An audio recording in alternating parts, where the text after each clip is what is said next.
करता हूँ आप लोग बहुत अच्छे होंगे और आपकी तैयारी बहुत अच्छे से चल रही होगी।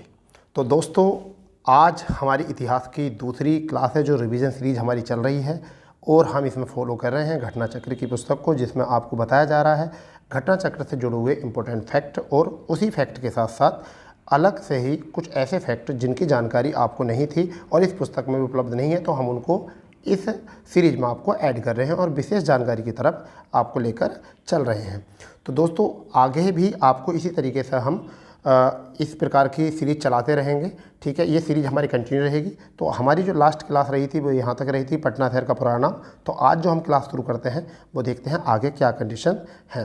तो देखिए, यहाँ पर अगर क्वेश्चन है आपका, यहाँ पर जो हमारा क्वेश्चन है ये है कि 29 वर्ष की अवस्था में सिद्धार्थ 29 वर्ष की अवस्था में सिद्धार्थ जो है गौतम बुद्ध, जिनका बचपन का नाम सिद्धार्थ था, तो गौतम बुद्ध के बचपन का नाम जो था वो सिद्धार्थ था, ने गृह त्यागा और जिसके बाद बौद्ध ग्रंथों में उसे क्या कहा गया, महावीर निष्क्रमण की संज्ञा दी गई। अब देखो, मैं आपको बताता हूँ यहाँ पर क्या था।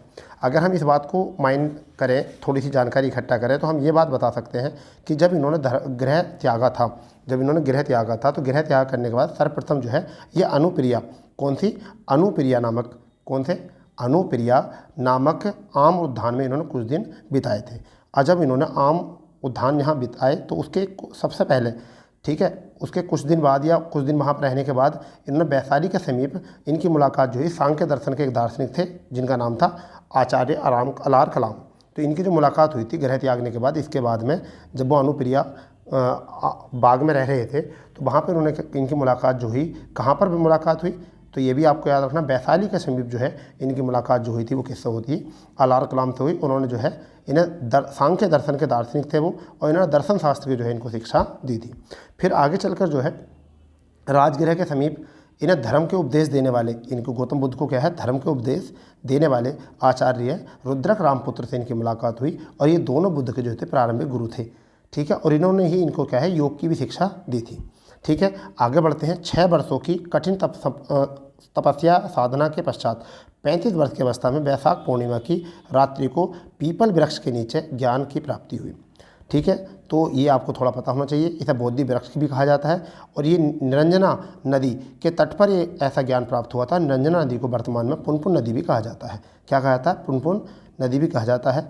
ठीक है, और इस दिन ही जो है प्राप्ति हुई थी, इसे तथागत भी कहा जाता है। इसी दिन से वो तथागत हुए थे। ठीक है भाई, ज्ञान की प्राप्ति के बाद में गौतम बुद्ध के नाम से प्रसिद्ध हो गए। किसके नाम से प्रसिद्ध हो गए, बुद्ध के नाम से प्रसिद्ध हो गए। चलिए आगे देखते हैं आगे क्या कहानी है।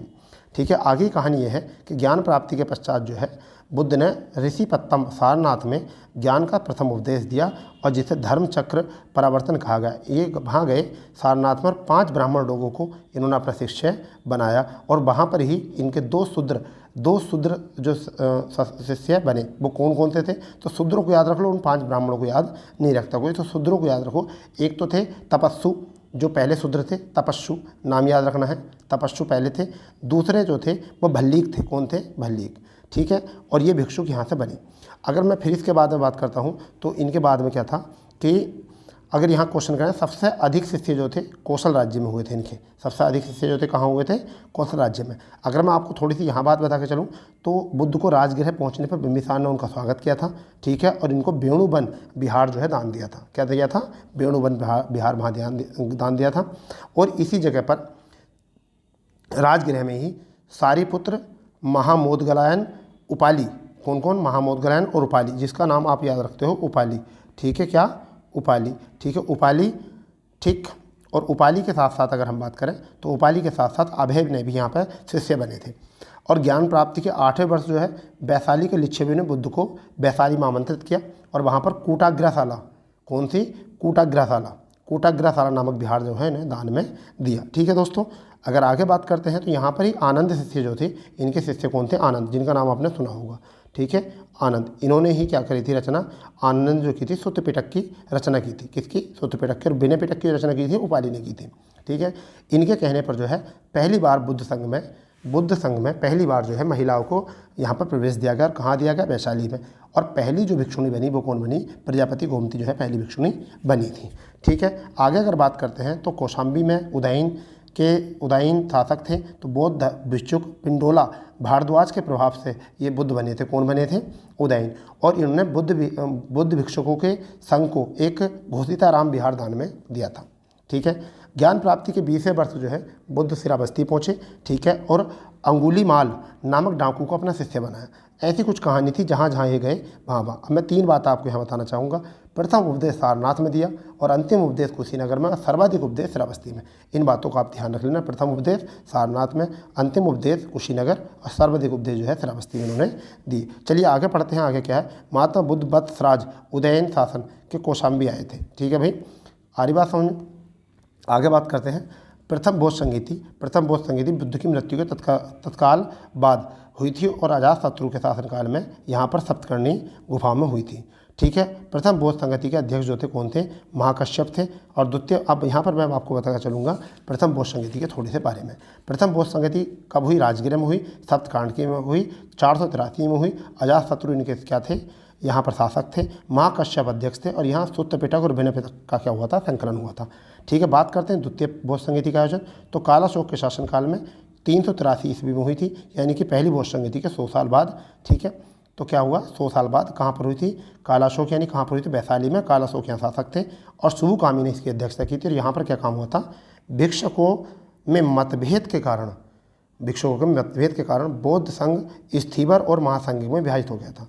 यानी कि कहाँ पर हो गया था? स्थीवर और महासंघ में विभाजित हो गया था। चलिए अगर हम आगे बात करते हैं, आगे तृतीय बौद्ध संगति जो है वो सम्राट अशोक, कहाँ पर? सम्राट अशोक के शासनकाल में हुई थी, पाटलिपुत्र में हुई थी। ठीक है। और 247 BC में इसका हुआ था और मोगलीपुत्र तिस्र ने इसकी रचना, मतलब इसकी अध्यक्षता की थी। और यहाँ पर तीसरा पिटक, अभिधम पिटक की जो है यहाँ पर संकलन किया गया था। और किसने किया था? वो मोगलीपुत्र तिस्र ने ही किया था। ठीक है। देखो इसकी अध्यक्षता मोगलीपुत्र तिस्र ने की थी, ये भी अच्छा है। और चतुर्थ बौद्ध संगति के शासक कौन थे? कनिष्क थे। और कहाँ हुई थी? चौथी बौद्ध संगति कुंडलवन में हुई थी और पहली ईस्वी में हुई थी, यानी कि 102 AD में। अब वसुमित्र ने इसकी अध्यक्षता की थी, चौथी बौद्ध संगति की अध्यक्षता किसने की थी? वसुमित्र। उपाध्यक्ष अश्व घोष रहे थे। ठीक है भाई। तो ये हमारे यहाँ से, और यहाँ पर क्या हुआ था कि चौथी बौद्ध संगति में ही हीनयान और महायान शाखा में बौद्ध धर्म को बट गए थे। और बाद में जो है महायान शाखा जो थी, महायान शाखा में जो है महासंघिक लोग आ गए थे और हीनयान में जो है ये लोग आ गए थे यहाँ से। अब मैं महायान और हीनयान में थोड़ा बता देता हूँ। हीनयान के लोग बुद्ध को महापुरुष मानते थे। ठीक है। और महायान के लोग जो है इसे देवता मानते थे, इनको देवता मानते थे। हीनयान बुद्ध को प्रतीक का दर्शन मानते थे, जबकि ये लोग मूर्ति पूजा, यानी कि महायान वाले मूर्ति पूजा पर ज़्यादा बल देते थे इनकी। ठीक है। चलिए आगे देखते हैं क्या है। आगे बुद्ध संघ में सर्वप्रथम शामिल होने वाली जो स्त्री थी वो कौन थी? प्रजापति गौतमी थी। तो देखो मैं आपको बहुत सारी बातों के बारे में जो है यहाँ से परिचय करा रहा हूँ। अब यहाँ पर कुछ क्वेश्चन है। यहाँ से क्वेश्चन क्या है? बुद्ध के जीवन से संबंधित प्रतीक। तो जन्म का प्रतीक जो था वो कमल और सांड था। ठीक है। गृह त्याग का प्रतीक जो था वो घोड़ा था। ज्ञान का प्रतीक जो था बोधि वृक्ष। निर्वाण का प्रतीक पदचिन्ह। और प्रथम उपदेश धर्मचक्र प्रवर्तन, मृत्यु स्तूप। इनको भी एक बार जो अच्छे से याद कर लेना आप। ठीक है भाई दोस्तों। चलिए आगे देखते हैं आगे क्या इनसे जुड़े हुए क्वेश्चन आ सकते हैं और भी हमारे एग्ज़ाम में। ठीक है। तो देखिए त्रिपिटक की अगर हम बात करें, यहाँ पर बात करते हैं त्रिपिटक। बौद्ध ग्रंथों में सर्वाधिक महत्वपूर्ण जो है वो त्रिपिटक है। नाम सुन लो त्रिपिटक के: सुत्त पिटक, विनय पिटक, अभिधम पिटक। ठीक है। सुत्त पिटक, विनय पिटक, अभिधम पिटक। तो सुत्त पिटक की रचना आनंद ने की थी। विनय पिटक के रचनाकार उपाली थे, जबकि अभिधम पिटक के कौन थे? मोगलीपुत्र तिस्र। तीनों बात हो गई। अगर हम बात करते हैं सुत्त पिटक को 5 भागों में बांटा गया था। एक था दीर्घ निकाय, एक था मुज्जिम निकाय, तीसरा संयुक्त निकाय, चौथा अंगुत्तर निकाय और 5वां था खुद्दक निकाय। जिसका नाम आप सुनते हो अंगुत्तर निकाय, जिसमें 16 महाजनपदों का है, वो किस में था? सुत्त पिटक में। ठीक है। सुत्त पिटक में जो है धर्म उपदेशों के बारे में जानकारी दी गई थी। ये भी आप लिख सकते हो। विनय पिटक में उपाली ने इसकी रचना की थी और इसमें केवल मठों में रहने वाले भिक्षुकों के लिए व्यवस्था की गई थी। अभिधम पिटक में जो बात की थी बुद्ध के सिद्धांत और उपदेशों की बात वहाँ पर की गई थी। तो मैं आपको समझा रहा हूँ। इनके साथ साथ अगर और भी ग्रंथ की बात करें जो पाली भाषा में लिखे गए थे बुद्ध ग्रंथों के अलग भी, तो वो क्या थे? मिलिंदपिनो थे, जो किसके यूनानी शासक मिनांडर और नागसेन के बीच में ये मतभेद हुए थे, बातें चल रही थी। और उसके बाद में दीपवंश, ठीक है, और एक था महावंश और एक था जातक कथाएं और एक महावास्तु विनय पिटक से ही संबंधित थी। चलिए आगे देखते हैं। बौद्ध दर्शन क्षणिक बात को स्वीकार करता है। माध्यमिक या शून्यवाद के मत प्रवर्तक कौन थे? नागार्जुन थे। कौन थे? नागार्जुन थे। इनको भी आप जरूर याद रखोगे। ठीक है भाई। आगे है नागार्जुन की तुलना मार्टिन लूथर से। नागार्जुन की जो तुलना मार्टिन कैसे की थी? मार्टिन लूथर से की थी। भारत का आइंस्टीन भी कहा जाता है। वर्धमान, अब यहाँ से आ जाते हैं, समझो इस बात को। वर्धमान महावीर जैन के 24वें तीर्थंकर थे, ठीक है, और जैन धर्म के वास्तविक संस्थापक भी इनको माना जाता है, ठीक है। आगे देखते हैं कि महावीर का जन्म जो है 599 BC के लगभग वैशाली के कुंडग्राम में हुआ था। कहाँ पर हुआ था? वैशाली के कुंडग्राम पर। कहाँ पर हुआ था भाई? वैशाली के कुंडग्राम में इनका जो है जन्म हुआ था, थोड़ा सा दिमाग में रखेंगे, ठीक है। आगे बात करते हैं, जैन धर्म के प्रथम तीर्थंकर ऋषभदेव थे और महावीर स्वामी अंतिम थे। पार्श्वनाथ जो थे 23वें तीर्थंकर थे। महावीर स्वामी की पत्नी का नाम यशोदा और उनके जो अड़ोज्य प्रियदर्शक नामक एक पुत्री थी, ठीक है। अब तीर्थंकर शब्द का मतलब संबंध जो है जैन से है। अब पहले यहाँ पर थोड़ी सी जानकारी देख लेते हैं। अब आप सुनो, गौर से सुनो। महावीर स्वामी का जन्म 599 BC में, ठीक है, वैशाली कुंडलग्राम में बिहार में हुआ था। पिता का नाम सिद्धार्थ था, बज्जी संघ के ज्ञातक कुल के प्रधान थे। माँ का नाम त्रिशला था, जो लिच्छवी शासक चेटक की बहन थी। क्या था? त्रिशला, जो लिच्छवी शासक चेटक की बहन थी। पत्नी यशोदा, जो यशोदा कुंडल गोत्र की कन्या थी, ठीक है। पुत्री प्रियदर्शना, ठीक है। दामाद जमाली, दामाद कौन थे? जमाली। इन्होंने गृह त्याग जो करा था महावीर स्वामी ने 30 वर्ष की उम्र में किया था, बड़े भाई नंदीवर्धन की आज्ञा से, ठीक है। अगर शिष्य की बात करें, मखली पुत्र गोसाल, ठीक है, आजीवक संप्रदाय के प्रवर्तक थे ये पहले शिष्य इनके बने, ठीक है। ज्ञान प्राप्ति जो हुई थी 12 वर्ष की तपस्या के पश्चात 42 वर्ष की आयु में जिराकंबी नामक ग्राम में ऋजुपालिका नदी के तट पर हुई थी, साल वृक्ष के नीचे। तो इनको सबको जो है ना कंपेयर करके काम करेंगे। साल वृक्ष के नीचे हुई थी, उनको पीपल वृक्ष की। निर्वाण की प्राप्ति 527 BC में हुई थी इनकी, और कहाँ पर हुई थी? ये आपको पावापुरी में, इनकी राजगीर में याद रखना, ठीक है। तो मैंने आपको महावीर स्वामी का परिचय, गौतम बुद्ध परिचय दोनों बताया है, ठीक है। आगे देखते हैं क्या क्वेश्चन की नीड है और आगे क्या चीज़ वो मांग रहा है, उसी से रिलेटेड हम आपको बात बताएंगे। देखिए यहाँ पर क्वेश्चन आ गई है तीर्थंकर की। तो 24वें तीर्थंकर थे, 24 तीर्थंकर थे। प्रभास गिरी उत्तर प्रदेश कौशाम्बी में जैन तीर्थ स्थल है, ठीक है। महावीर स्वामी क्या है, जिरंभिक ग्राम के समीप ऋजुपल्ली नदी तट पर एक साल वृक्ष के नीचे कैवल्य की प्राप्ति हुई थी। पूर्ण ज्ञानो कैवल्य बोलते हैं। तो अभी हमने ये बात आपको जो है समझाई है, ठीक है। आगे देखते हैं क्या है। जैन धर्म में पूर्ण ज्ञान के लिए कैवल्य शब्द का प्रयोग किया जाता है, ठीक है। जैन धर्म में मोक्ष के तीन साधन आवश्यक बताए हैं। एक तो साम्यक दर्शन, साम्यक ज्ञान और साम्यक चरित्र। जबकि बौद्ध धर्म में अष्टांगिक मार्गों को बताया गया 8 को, और ये जैन धर्म के 3 रत्नों की संज्ञा दी गई। जबकि बौद्ध धर्म में 3 रत्न हैं और उनको संज्ञा बुद्ध, संघ और धम्म को दी गई थी, ठीक है। 14 वर्ष या 14 प्राचीनतम ग्रंथ है, 14 पूर्व प्राचीनतम जैन ग्रंथ है, ठीक है। ये बात भी यहाँ पर बताई गई है। आगे अगर हम बात करते हैं तो प्राय सभी प्रारंभिक धार्मिक जैन साहित्य प्राकृत की विशिष्ट शाखा अर्धमागधी से लिखे गए हैं। अर्धमागधी को हम क्या कहते हैं? प्राकृत बोलते हैं। क्या कहते हैं? प्राकृत।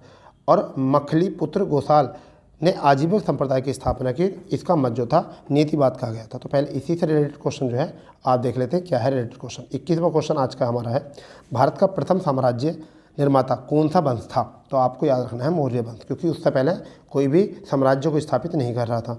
अगर हम बात करते हैं मैगनीस्टिस के दरबार में, मैगनीस्ट किसके दरबार में आया था? चंद्रगुप्त मौर्य के दरबार में जो है कौन आया था? मैगनीस्ट आया था। एक मिनट सॉरी, जरा थोड़ा सा गड़बड़ हो गया नेट में। तो किसके दरबार में आया था? चंद्रगुप्त मौर्य के दरबार में यहाँ से आया था। तो इसका आ जाएगा ए विकल्प आंसर। अगर हम आगे देखते हैं तो 23वां क्वेश्चन जो है हमारा वो क्या है?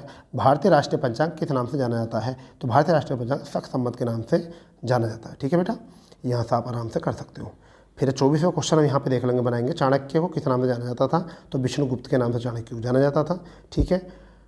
अशोक किस वंश से संबंधित थे? तो आपको पता होना चाहिए अशोक के बारे में, क्योंकि एग्जाम में क्वेश्चन पूछा जाता है। तो मौर्य वंश में जो थे वो अशोक थे, ठीक है भाई।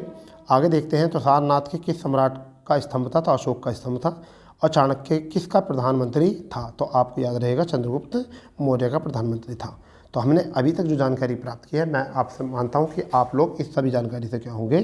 संतुष्ट होंगे पूरी तरीके से, ठीक है दोस्तों। पूरी तरीके से आप जो है संतुष्ट होंगे, क्योंकि ये आपकी ज़्यादातर जो है ना वॉइस रिवीजन के लिए भी कामयाब हो सकती हैं ये चीज़ें, ठीक है भाई। तो अब आगे देखते हैं क्या है। आगे देखते हैं भाई, जैन तीर्थंकरों की बात चली रही है, अभी जैन तीर्थंकरों की बात चल रही है। तो यहाँ पर आपकी बात करते हैं, बाहुबली प्रथम जैन तीर्थंकर ऋषभदेव के पुत्र माने जाते हैं। तो पहले हम बात कर लेते हैं जैन धर्म के तीर्थंकरों की, ठीक है। तो देखिए, ऋषभदेव जो थे, आदिनाथ जिसे हम कहते हैं, ऋषभदेव और आदिनाथ वो पहले तीर्थंकर थे, ठीक है। और दूसरे थे अजीतनाथ, तीसरे संभवनाथ, ठीक है, अभिनंदन नाथ। तो ये तो हो गए 4। तो पहले लिखो ऋषभदेव, अजीतनाथ, संभवनाथ, अभिनंदन नाथ। ठीक है, तो ये शुरू के 4 याद रख लो, फिर अंतिम 4 याद रख लो, नेमिनाथ और अष्टनेमी, पार्श्वनाथ और महावीर, इनको याद रख लो बस। और यहाँ से क्वेश्चन आपको मिल ही जाएगा, यहाँ से क्वेश्चन जो है आपको अच्छे तरीके से मिल ही जाएगा। ठीक है, अगर आगे बात करते हैं, चंद्रगुप्त मौर्य के शासनकाल में पाटलिपुत्र में प्रथम जैन संगीति का आयोजन हुआ था, सम्मेलन का आयोजन हुआ था। तो देखिए मैं आपको बताता हूँ, बौद्ध जैन संगीतियाँ जो हुई थी वो 2 ही थी, जबकि बौद्ध संगीतियाँ हुई थी 4। तो जैन संगीति जो हुई थी, पहली जैन संगीति जो हुई थी वो कब हुई थी? 322 BC में हुई थी। कब हुई थी? 322 में, पाटलिपुत्र बिहार में। अध्यक्ष थे स्थूलभद्र। अध्यक्ष कौन थे? स्थूलभद्र। और बिखरे एवं लुप्त ग्रंथों का संकलन, 12 अंगों का संकलन यहाँ पर किया गया था। धर्म को 2 संप्रदायों में विभाजित किया गया था, इसमें 2 संप्रदायों में विभाजित किया गया था, एक तो श्वेतांबर और एक दिगंबर। ठीक है भाई, एक तो श्वेतांबर और दिगंबर। चलो श्वेतांबर और दिगंबर का जिक्र आ चुका है, तो मैं श्वेतांबर और दिगंबर के बारे में बताता हूँ। मोक्ष प्राप्ति के लिए वस्त्र को त्यागना आवश्यक नहीं है, ये श्वेतांबर कहते थे। कौन कहते थे? श्वेतांबर। जबकि वस्त्रों को त्यागने को कौन कहते थे? दिगंबर। स्त्री निर्माण की अधिकारी कौन बताते थे? श्वेतांबर। जब स्त्री निर्माण संभव नहीं है, ठीक है, कौन कहते थे? दिगंबर। केवल्य प्राप्ति के बाद भी लोगों को भोजन की आवश्यकता होती है, ये किसने कहा था? श्वेतांबर लोगों ने। जबकि केवल्य प्राप्ति के बाद भोजन की आवश्यकता नहीं होती, किसने कहा था? दिगंबर ने। कुछ इस तरीके से माने जाते हैं। ठीक है भाई, तो स्थूलभद्र जो थे वो श्वेतांबर के थे, स्थूलभद्र जो थे श्वेतांबर के प्रवर्तक थे, जबकि भद्रबाहु जो थे वो किसके थे? दिगंबर के थे। ठीक है भाई, इतनी बात तो याद कर लोगे। और दूसरी बौद्ध संगीति जो थी वो हुई थी 513 ईस्वी में, यानी कि 513 ईस्वी में वल्लभी, गुजरात में। और इसका जो अध्यक्ष था वो कौन था? देवर्धि या क्षमा श्रवण। ठीक है, और कुल 11 अंगों में यहाँ लिपिबद्ध किया गया है। ठीक है भाई दोस्तों, इतनी बात आपको समझ में आ ही चुकी होगी। ठीक है भाई, इतनी। श्वेतांबर सफ़ेद वस्त्र धारण करने वाले जो थे वो मगध में थे सबसे ज़्यादा, और दिगंबर वो नगर रहने वाले जो थे वो दक्षिण भारत में थे। कहाँ थे? दक्षिण भारत में। इस बात को माइंड कर लो, आप अपने दिमाग में फिट कर लीजिए। ठीक है भाई, तो इससे आगे देखते हैं क्या है। इतना डिटेल में और पॉइंट टू पॉइंट कोई नहीं बताया। कलिंग का चेदी वंशीय शासक खारवेल जैन धर्म का अनुयायी था। ठीक है, जैन धर्म का काला कलेश का अंतर्गत उपवास द्वारा प्राण त्यागने का विधान था, और इसे संलेखना पद्धति कहा जाता था। क्या कहता था? संलेखना पद्धति। ठीक है, महावीर स्वामी ने जो है संलेखना पद्धति से ही अपना शरीर त्यागा था। पुराणों के अनुसार पशुपत संप्रदाय की स्थापना कुलुलीस, किसने? कुलुलीस नामक ब्रह्मचारी ने की थी। ये भी इम्पोर्टेंट है। अब आगे बात आता है कि कुलुलीस, आगे बात आती है कि पशु संप्रदाय के अनुयायी कुलुलीस को शिव का अवतार माना जाता था। तो लकुलीस को किसका माना जाता है? शिव का अवतार माना जाता है, याद रखेंगे। भगवान विष्णु की उपासना करने वाले विष्णु भक्त अलवर कहलाए, और शिव की उपासना करने वाले वो नायर कहलाए। तो विष्णु की अवतार करने वाले अलवर और शिव की उपासना करने वाले नायर कौन कहलाए गए? नायर कहलाए गए। अब उपनिषद, महासूत्र और भगवद गीता को वेदांगों में प्रस्थान त्रयी कहा गया। क्या कहा गया? प्रस्थान त्रयी। एग्जाम में क्वेश्चन आता है प्रस्थान त्रयी के अंतर्गत कौन शामिल नहीं है, तो आपको वहाँ पर वेदांग लिखा हुआ मिलेगा, भगवद गीता मिलेगा। वेद आपको उसमें नहीं आते हैं, तो वेद उसमें नहीं आते, याद रखना है। बौद्ध ग्रंथ अनंतर निकाय में 6वीं शताब्दी में ईसापुर में 16 महाजनों की सूची मिलती है। मैंने बताया था सूत्र पिटक में जो 5 भागों में बांटा गया था, उसमें ही एक भाग जो था चौथा वो कौन था? अनंतर निकाय था। ठीक है, जैन ग्रंथ भगवत सूत्र में भी 16 महाजनपदों की सूची मिलती है। तो जैन धर्म के कितने में कौन सा मिलती है? भगवत सूत्र में जो है 16 महाजनपदों की जानकारी मिलती है। आगे अगर हम बात करते हैं तो पाली ग्रंथों का पता चलता है बुद्ध काल से, जबकि प्रद्योत अवंती राजा था। ठीक है, वत्स महाजनपद का जो वो राजा था उदयन था। प्रसन्नजीत कौशल एवं अजातशत्रु मगध का शासक था। अंग महाजनपद की राजधानी चंपा, पाटलिपुत्र की स्थापना जो थी उदयन ने की थी। गौतम बुद्ध के समय प्रसिद्ध वैद्य जीवक बिंबिसार के दरबार में थे। अब यहाँ मैं आपको बताता हूँ जीवक से कहानी जुड़ी हुई। जब यहाँ पर बिंबिसार का वेद था जीवक। ठीक है, अब बिंबिसार की मृत्यु क्यों हुई मैं आपको थोड़ा सा बता कर चलता हूँ। वो इसलिए हुई कि कहने का मतलब ये था कि यहाँ पर जो था चंड प्रदोत अवंती के शासक थे, और उनको हो गया था पीलिया, और उनको पीलिया हो गया तो मित्रता का हाथ बढ़ाने के लिए बिंबिसार ने जो है जीवक को उनके दरबार में भेजा, और उनके इलाज से जो है वो हो गए थे सही। और बिंबिसार और चंड प्रदोत की दोस्ती हो गई जीवक के वास्ते उन्हें ठीक करने के, और इसी चीज़ को देखते हुए अजातशत्रु ने बिंबिसार को जो है कैद कर दिया, और फिर बाद में उनकी हत्या कर दी। ठीक है, इसलिए पितृ हत्या जो कहा जाता है, किसे कहा जाता है? अजातशत्रु कहा जाता है। वैशाली के लिच्छवी ने विश्व का पहला गणतंत्र स्थापित किया था। ये भी बात याद रखना है, ठीक है भाई, याद रखना है। आगे देखते हैं क्या है। पोरस का राज्य झेलम और चिनाब नदी के बीच में बसा था, जिसने सिकंदर के साथ युद्ध किया था। सिकंदर ने झेलम नदी के तट पर पुरु को पराजित किया था, ठीक है। पटना का पुराना नाम पाटलिपुत्र, ठीक है। ये केवल रिवीजन क्लास है आपकी, तो हो सके तो आप इसको पूरी तरीके गौर से सुनते रहो, और एक दो बार अगर आपने सुनी तो लगभग आपकी परीक्षा आपकी मुट्ठी में आ जाएगी। क्योंकि अगर आपको पूरी क्लास देखनी है, पूरी डिप में जाना है, तो वो तो आपको पढ़ना पड़ेगा, ठीक है। अब ये रिवीजन क्लास है केवल। पाणिनि द्वारा रचित अष्टाध्यायी संस्कृत व्याकरण की लिखी गई एक प्रसिद्ध पुस्तक, ठीक है। चलिए आगे देखते हैं, आगे क्या कहानी है, आगे क्या कहानी है इसमें, ठीक है भाई। आगे क्या कहानी है यहाँ देखते चलो।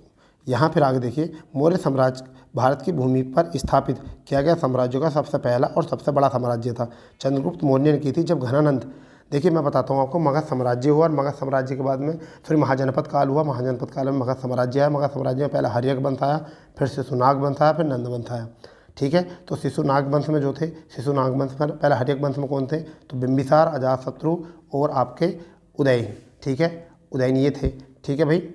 आर्य बात समझ में। और उसके बाद में शिशुनाग, और शिशुनाग के थे 10 बेटे, शिशुनाग के 10 बेटे थे, ठीक है। और उसके बाद में महापद्म नंद, और महापद्म नंद के कितने थे, शिशुनाग, और शिशुनाग के था कौन थे, काकबड़ यानी कालाशोक। कालाशोक के 10 बेटे थे, जबकि नंद वंश की स्थापना किसने की थी, महापद्म नंद ने स्थापना की थी। और उनके 8 बेटों में से एक ही थे घनानंद, जिनसे मतलब जिन्हें पराजय करके चंद्रगुप्त मौर्य ने मौर्य साम्राज्य की नींव रखी थी, ठीक है। तो यहाँ पर ज़्यादा डीप में जाने की जरूरत नहीं, मैं केवल रिवीजन कर रहा हूँ। यहाँ डीप में बताऊँगा तो फिर आपको रिवीजन किस तरीके का।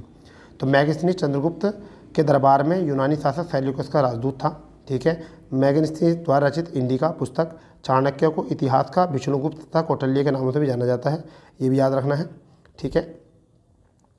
विष्णुगुप्त ने अर्थशास्त्र नामक रचना की थी। अशोक मौर्य राजवंश संबंधित थे, और 261 कलिंग विजय के उपरांत में बौद्ध धर्म को अपनाया गया था, ठीक है। अशोक के 13वें शिलालेख में जो है, अशोक के 13वें शिलालेख में जो है इसका जिक्र है। हमने वीडियो बना दी है अशोक के सभी 14 के 14 शिलालेखों के बारे में और उनके संबंध में, तो आप जाओ चैनल पर, वहाँ पर देख सकते हो, ठीक है। यह भारत का राज चिन्ह सारनाथ स्थित अशोक के सिंह स्तंभ की अनुकृति है, जिसका निर्माण अशोक ने करवाया था। चाणक्य चंद्रगुप्त मौर्य का प्रधानमंत्री था, ठीक है जी। और आगे करते हैं, ग्रीक शासक सेल्यूकस को चंद्रगुप्त मौर्य ने हराया था, ठीक है भाई, चंद्रगुप्त मौर्य ने हराया था। आगे देखते हैं, मौर्य वंश का संस्थापक चंद्रगुप्त मौर्य था। कौन था, चंद्रगुप्त मौर्य। चलिए आगे देखते हैं इसमें क्या और कहीं कहानी है। अशोक के स्तंभ पर अशोक चक्र, नीचे सत्यमेव जयते उत्कीर्ण है। चंद्रगुप्त मौर्य ने दक्षिण भारत की का विस्तार या विजय की प्राप्ति की थी। अशोक जो है, अशोक अधिकांश अभिलेख प्राकृत भाषा में और ब्राह्मी लिपि में लिखे हुए हैं, ठीक है। 2 अभिलेख ऐसे हैं, सहवाजगढ़ी और एक मानसेरा, ये खरोष्टी लिपि में लिखे हुए हैं। कौन सी लिपि में लिखे हुए हैं, खरोष्टी लिपि में, ठीक है। अशोक के अभिलेखों को सर्वप्रथम पढ़ने का श्रेय किसको जाया, जेम्स प्रिंसेप को, ठीक है। मैगस्थनीज के इंडिका में पाटलिपुत्र नगर प्रशासन का वर्णन मिलता है।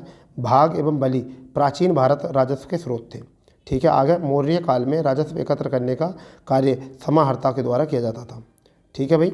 आगे देखते हैं, प्रसिद्ध कुषाण शासक कनिष्क शक संवत का प्रतीक था, जिसका समय 78 ईस्वी को माना गया है। आज भारत में राष्ट्रीय संवत यही चल रही है। स्टैटो सेकंड ने शीशे के सिक्के जारी किए थे। अब आते हैं क्वेश्चन में क्या है। चंद्रगुप्त विक्रमादित्य किस वंश से संबंधित थे, तो आपको पता है, गुप्त वंश से संबंधित। भारत का नेपोलियन किसे कहा था, समुद्रगुप्त कहा जाता था, ठीक है। 30वां क्वेश्चन है, बरहामिहिर थे एक महान, क्या थे, एक महान खगोलविद। ये एग्जाम में बहुत आता है क्वेश्चन, ये क्वेश्चन बहुत आता है एग्जाम में, याद रख लेना, ठीक है। आगे क्वेश्चन है आपका, चीनी यात्री हंगशांग ने निम्न में से किसके दरबार में दौरा किया था, तो हंगशांग ने किसके दरबार में किया था, याद रखो इसको, हर्षवर्धन के। किसके, हर्षवर्धन के। तो यहाँ पर सी विकल्प इज द राइट आंसर, ठीक है। हिजरी संवत का आरंभ जो है कब हुआ, तो ये आपका 622 में, ठीक है। आर्यभट्ट भारत के प्रसिद्ध थे, क्या थे, गणितज्ञ, ठीक है, गणितज्ञ थे, ठीक है भाई। आगे देखते हैं, निम्नलिखित या निम्न शासकों में से किसने प्रत्येक 5 वर्ष का प्रयाग में धार्मिक सम्मेलन किया, तो वो था हर्षवर्धन, ठीक है। ऐसे क्वेश्चन बहुत ज़्यादा रिपीट होते हैं, ऐसे क्वेश्चन बहुत ज़्यादा रिपीट होते हैं, इसलिए आप अपने माइंड में रखो इन क्वेश्चनों को बनाकर, ठीक है दोस्तों, बिल्कुल बना के रखिए इन क्वेश्चनों को। चलिए आगे देखते हैं, आगे क्या कहानी है, क्या जो हमें याद करना है, देखना है, क्या पढ़ना है, ठीक है। देखिए, उत्तर पश्चिम भारत में स्वर्ण सिक्कों का जो है प्रचलन जो है इंडो ग्रीक राजाओं ने कराया था, जबकि इन्हें नियति एवं पूर्ण रूप से करने का श्रेय जो है कुषाण शासकों को जाता है। कुषाण शासकों में बिंग कटफिसस ने सर्वप्रथम सोने के सिक्के जारी किए थे। कुषाण शासक कनिष्क के सिक्कों पर क्या था, बुद्ध का अंकन मिलता था। किसका मिलता था, बुद्ध का अंकन मिलता था। आगे देख लेते हैं, थोड़ा सा दिखने में दिक्कत है मगर मैं आपको पढ़ के बता रहा हूँ। कनिष्क के काल में दो कला क्षेत्रों में दो स्वतंत्र शैलियों का विभाजन हुआ, एक तो गंधार शैली और एक मथुरा शैली। ठीक है, चैत्र भारतीय राष्ट्रीय पंचांग का प्रथम माह होता है। तो मैं आपको बता दूं 12 के 12 माह याद होने चाहिए एग्जाम में, आजकल रीजनिंग में क्वेश्चन पूछ रहा है। तो देखिए मैं आपको लिखाता हूँ, चैत्र, आप लिख लो इसको, चैत्र, बैसाख, जेठ, आषाढ़, सावन, भादो, क्वार, कार्तिक, अघन, पूस, महा, फाल्गुन। दोबारा देखो, चैत्र, बैसाख, जेठ, आषाढ़, सावन, भादो, क्वार, कार्तिक, अघन, पूस, महा, फाल्गुन। ठीक है भाई, आगे देखते हैं। पतंजलि ने पाणिनि की अष्टाध्यायी पर महाभाष्य की रचना की थी। ठीक है, मिलिंद पन्हो राजा मिलिंद और बौद्ध भिक्षुक नागसेन के मध्य संवाद के रूप में था, पीछे बता चुके हैं। शुंग वंश का संस्थापक पुष्यमित्र शुंग था। कौन था, पुष्यमित्र शुंग था। ठीक है, आगे देखते हैं क्या है। आगे है, पुराणों में सातवाहन वंश के संस्थापक सिंघुक या सिमुक को कहा बताया जाता है। अब देखिए यहाँ पर आपके 16 महाजनपद और उनकी राजधानी आ जाएंगी, 16 महाजनपद और उनकी राजधानी आ जाएंगी। ठीक है भाई, अब इसके साथ साथ आपको ये पता होना चाहिए 16 महाजनपदों में कि कितने महाजनपद जो है यूपी के अंदर है, कितने महाजनपद यूपी से बाहर है, ये भी आपको पता होना चाहिए, कहाँ कहाँ पर कौन कौन से हैं। ठीक है भाई, तो अगर हम बात करते हैं अंग, सबसे पहला क्या है, अंग। तो अंग चंपा राजधानी है। ठीक है, चंपा राजधानी है अंग की। ठीक है, और ये बिहार में है। ठीक है, बिहार में है। मगध जो है वो गिरिब्रज इसकी राजधानी है और ये भी कहाँ पर है, बिहार में है। मुंगेर और भागलपुर वाला एरिया जो है, मुंगेर और भागलपुर वाला एरिया है। ठीक है, अगर हम बात करते हैं बिहार के देख लेते हैं पहले, बिहार के देख लेते हैं पहले। ठीक है, तो फिर एक बिहार का बसता बज्जी, एक ये है बिहार का बज्जी। ये वैशाली, विदेही, मिथिला वाला क्षेत्र है और बिहार में है। तो बिहार में कितने हो चुके हैं, 3 हो चुके हैं, अंग, मगध, ठीक है, और बज्जी, तो बिहार के हो चुके हैं। अगर हम बात करते हैं यहाँ से काशी और बस्त की, तो काशी जो है कहाँ का है, काशी है यूपी का है। काशी कहाँ का है, यूपी का है, यूपी में 8 है और वाराणसी वाला क्षेत्र है। वत्स जो है, वत्स ये कौशाम्बी में है। कहाँ पर है, कौशाम्बी में है। ठीक, कौशाम्बी इसकी राजधानी है वत्स की। कहाँ की, वत्स की राजधानी क्या है, कौशाम्बी है। और वर्तमान में जो इसका एरिया है, वर्तमान में जो एरिया है इसका वो कौन सा है, इलाहाबाद और बांदा वाला एरिया है। कौशल की अगर हम बात करें, तो इसकी बात कर रहे हैं बेटा हम, कौशल की अगर हम बात कर रहे हैं तो कौशल जो है वो कहाँ पर है, यूपी में है। श्रावस्ती इसकी राजधानी है, जबकि अयोध्या फैजाबाद वाला क्षेत्र है। ठीक है, अवंती की अगर हम बात करें तो लिखते रहो, अवंती एमपी में है। और उज्जैनिया और महिष्मती इसकी जो है राजधानी है। और उज्जैनिया जो है आज वर्तमान में जो है, उज्जैनिया जो है आज वर्तमान में वो कहाँ पर है। तो आपको इस बारे में जो है ना पूरी तरीके से पता होना चाहिए कि वर्तमान में कौन था, एमपी वाला एरिया जो है वर्तमान में इसका पड़ता है। मल्ल जो है, मल्ल अगर हम बात करें मल्ल, तो यहाँ से भी क्वेश्चन आता है। मल्ल भी यूपी में है और कुशीनारा इसका जगह है, कुशीनारा जो है मल्ल में है। और आज जो है गोरखपुर और देवरिया वाला जो है क्षेत्र है, और ये गणतंत्र भी था। ठीक है, पंचाल की अगर बात करें तो अहिछत्र और कंपाली है, अहिछत्र और कंपाली है। अगर हम इसकी बात करें तो ये भी कहाँ का है, यूपी का है। कहाँ का है, ये भी यूपी का है। और ये फर्रुखाबाद, रामनगर, बरेली वाला क्षेत्र ये है। अगर चेदी की बात करें हम, चेदी, तो ये भी यूपी का है। सोक्तिवती और सुक्तिमती यहाँ की जो है राजधानी है चेदी की। और आज का जो है आधुनिक बुंदेलखंड है, क्या है, आधुनिक बुंदेलखंड है। कुरु की अगर बात करें तो इंद्रप्रस्थ इसकी राजधानी है और मेरठ और दिल्ली वाला जो है ये एरिया है। अगर मत्स्य की बात करें तो क्या है, विराटनगर इसकी राजधानी है। और ये अलवर, भरतपुर राजस्थान में ये है, अलवर और भरतपुर वाले एरिया में राजस्थान में ये है। ठीक है, अगर हम बात करते हैं कम्बोज की, अगर हम यहाँ बात करते हैं किसकी, कम्बोज की बात करते हैं तो ये राजपुर हाटक में, ठीक है। और ये वर्तमान में पीओके में है। कहाँ पर, पीओके में। सूरसैन की अगर हम बात करते हैं, सूरसैन की, तो ये मथुरा में है। ठीक है, असमक की अगर हम बात करते हैं तो ये आपका अरुणाचल प्रदेश में है, यानी कि पोटली इसकी राजधानी है, अरुणाचल प्रदेश में है असमक। और सबसे दक्षिण भारत में स्थित यही है। गंधार की अगर हम बात करें, गंधार की, तो ये पीओके में है, तक्षशिला में। ठीक है, ये भी कहाँ पर, पाकिस्तान, तक्षशिला में। तो इस तरीके से जो है हमने इनको देखा है तैयार। ठीक है, तो आप इनको लिख लेना कि कौन कौन से बिहार के हैं, कौन यूपी के हैं 8, और एमपी का कौन सा है, और आपका एपी का कौन सा, राजस्थान का, और पीओके में कौन सा है। ठीक है, चलिए आगे देखते हैं आगे क्या है। पुराणों में सातवाहन राजवंश को अष्टमृत्यु आंध्र जातीय कहा गया। सातवाहनों की वास्तविक राजधानी पैठन या प्रतिष्ठान थी। ठीक है, गुप्त वंश के सर्वाधिक प्रतापी शासक चंद्रगुप्त द्वितीय था। ठीक है, जिसे चंद्रगुप्त विक्रमादित्य भी कहा गया, चंद्रगुप्त विक्रमादित्य भी कहा गया। चलिए आगे देखते हैं, आगे देखते हैं क्या कहानी है इसमें जुड़ी हुई। ठीक है, के नाम से जाना जाता है चीनी यात्री फाइयान। चीनी यात्री फाइयान चंद्रगुप्त द्वितीय के ही शासनकाल में भारत आए थे। ठीक है, भारत का नेपोलियन समुद्रगुप्त को कहा गया। किसे कहा गया? समुद्रगुप्त को। बराहमिहिर जो है एक खगोलविद थे, अभी बताया था। यूनानी इतिहासकार हेरोडोटस ने इतिहास का जनक कहा जाता है। ठीक है, चीनी यात्री हिमशान जो है जो हर्षवर्धन के शासनकाल में भारत का दौरा किया था, याद रखना इसको। ठीक है, असम का ही प्राचीन नाम कामरूप था। क्या था? कामरूप था। 16 जुलाई 622 को शुक्रवार का दिन था। हिजरी संवत शुरू हुई थी, अभी पीछे हमने जिक्र करा है। आर्यभट्ट जो थे गुप्त काल में भारत के प्रसिद्ध गणितज्ञ थे। ठीक है, और इन्होंने सर्वप्रथम जो है दशमलव प्रणाली याद की थी। किसने? आर्यभट्ट ने दशमलव प्रणाली। भारत में सर्वप्रथम या भारत में सबसे प्रसिद्ध शक शासक रुद्रदामन प्रथम था। ठीक है, बुद्धचरित्र के लेखक अश्वघोष है।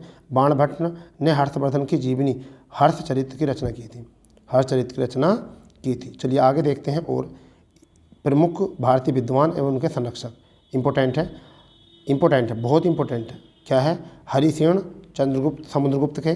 कौटिल्य के संरक्षक कौन थे? चंद्रगुप्त मौर्य। ठीक है, और अश्वघोष कनिष्क, नागार्जुन कनिष्क, चरक कनिष्क। तो ये तीनों याद रखना, अश्वघोष नागार्जुन कनिष्क। ठीक है, अश्वघोष नागार्जुन चरक, ये तीनों कनिष्क के समय में। ठीक है, बाणभट्ट हर्षवर्धन, पृथ्वीराज चौहान चंद्रवरदायी। ठीक है, और कालिदास जो थे वो आपके चंद्रगुप्त द्वितीय के समय में। चंद्रगुप्त द्वितीय विक्रमादित्य याद रखना है। तो एक बार और करेंगे रिवाइज। हरिसेन जो थे वो समुद्रगुप्त, कौटिल्य जो थे चंद्रगुप्त द्वितीय, अश्वघोष कनिष्क, नागार्जुन कनिष्क, चरक कनिष्क, बाणभट्ट जो थे ये हर्षवर्धन, और चंद्रवरदायी पृथ्वीराज रासो। ठीक है, लिखी थी इन्होंने पृथ्वीराज चौहान के समय पर। ठीक है, कालिदास चंद्रगुप्त द्वितीय या विक्रमादित्य भी इसको कह सकते हैं। ठीक है, आगे देखते हैं। आगे और भी चीज़ें ऐसी हैं। कालिदास ने मेघदूत की रचना की थी। किसकी? मेघदूत की। गुप्त शासनकालीन प्राचीन भारत का स्वर्ण काल भी कहा जाता है। गुप्त काल को, गुप्त काल को प्राचीन भारत का स्वर्ण काल कहा जाता है। नालंदा विश्वविद्यालय की स्थापना कुमार गुप्त ने की थी। पृथ्वीराज चौहान सभा कवि चंद्रवरदायी थे। ठीक है, ये भी याद रखना है। ठीक है, नवरत्न गुप्त शासनकाल चंद्रगुप्त द्वितीय विक्रम द्वितीय शासनकाल में संबंधित थे। ठीक है भाई, चलिए अब इससे जुड़े हुए कुछ क्वेश्चन हैं। सबसे अधिक सुधारवादी भक्त संत कौन था? तो वो आपका था कबीर। ठीक है, अगर आगे क्वेश्चन देखें तो अजंता और एलोरा गुफाएं कहाँ पर स्थित हैं? तो ये महाराष्ट्र में आपको याद रहेंगी महाराष्ट्र। ठीक है बेटा, सूफी संप्रदाय का उद्भव किसने किया था? तो इस्लाम से हुआ था सूफी संप्रदाय का। ठीक है भाई, आगे अगर देखते हैं तो गोमतेश्वर की मूर्तियाँ कहाँ पर स्थित हैं? तो कर्नाटक में स्थित है। ठीक है, मोहम्मद साहब के जन्म पर कौन सा पर्व मनाया था? ईद मिलादुन नबी मनाया जाता है। ये आपका आंसर है। मीनाक्षी मंदिर कहाँ पर है? तो मदुरई, आपको सबको पता होगा। ठीक है, मदुरई बिल्कुल करेक्ट आंसर है। अब आपका नेक्स्ट है अंकोर वाट कहाँ पर स्थित है? ये आपको पता होना चाहिए, तिब्बत में आपका ये स्थित है। ठीक है दोस्तों, तो इस तरीके से हमने अभी तक की ये क्लास ली है, यानी कि इसमें भी 20 क्वेश्चन को हमने रिवाइज करा है, यानी कि 20 क्वेश्चन को आधार मानकर। तो धीरे धीरे छोटी छोटी क्लासों के साथ आप अपनी इन चीज़ों को तैयार करो। एक बार क्लास देखोगे तो और अच्छा समझ में आएगा, और उससे भी ज़्यादा दूसरी बार देखोगे तो और भी अच्छा समझ में आएगा। ठीक है, 2-3 बार क्लास को देखोगे तो शायद ये आपको पूरी तरीके से याद हो जाएगा, और ये आपकी परीक्षाओं में बहुत ज़्यादा हेल्पफुल होने वाला है। और जो थ्योरिकल पढ़ते हो उसकी भी पकड़ ये बनाएगा आपको। तो दोस्तों मिलते हैं नई क्लास के साथ। जय हिंद, जय भारत, वंदे मातरम।